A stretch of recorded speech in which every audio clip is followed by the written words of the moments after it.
Rooi Rebel Radio in stereo. Goeienaand luisteraars en welkom by hierdie week se Voelkyk met die vriendelike samewerking van Birdpro South Africa. En soos julle kan hoor, kuier ons hierdie week saam met die naguil. Sal ek sê die Afrikaanse naguil.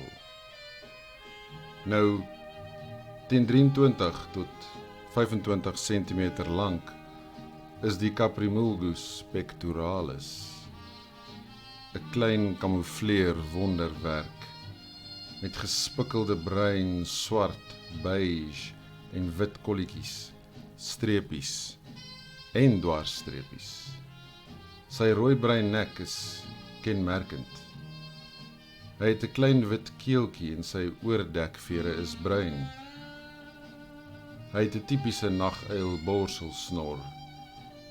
By die mannetjie is die kolle op sy stert wit en by die wyfie is hulle vaal bruin en kleiner.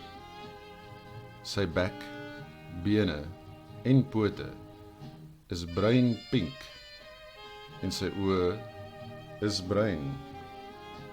Nou hoe, vra u, sal ons hierdie voël onderskei van ander naguile? Wel, hy word dikwels snags gehoor, met 'n pragtige 4-frase fluitgeluid wat klink soos: daar kom die towenaar. Daar kom die towenaar. As hy van naderby gesien kan word in die nag, moet 'n mens kyk vir die wit snorhare agter die mondhoeke. Dis die enigste naguil waarvan die basisse van die snorhare wit is. Sy nek, gesig en wange is rooi-bruin, wat 'n kenmerk is. Hy word gewoonlik alleen gesien, soms wel in 'n paar. Bedags lê hy ongemerk op die grond in die skadu. Teen skemertyd word hy gehoor en kan dwarsdeur die nag roep. Omdat hy dikwels nags op grondpaaie sit, word hy maklik doodgery. Hy floreer op kewers, ander insekte en spinnekoppe. Sy broeityd van September tot November. Daar word nie 'n nes gemaak nie, maar 2 eiers word gelê op blaarreste onder bome.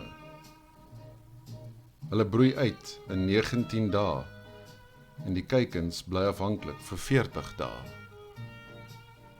Hy word gesien in plantasies, boomveld, tuine, plaaswerwe, bosveld en doringveld.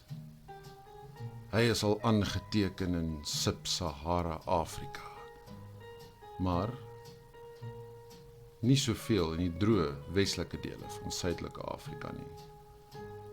Hy is 'n algemene standvoël, maar gedeeltelike migrant.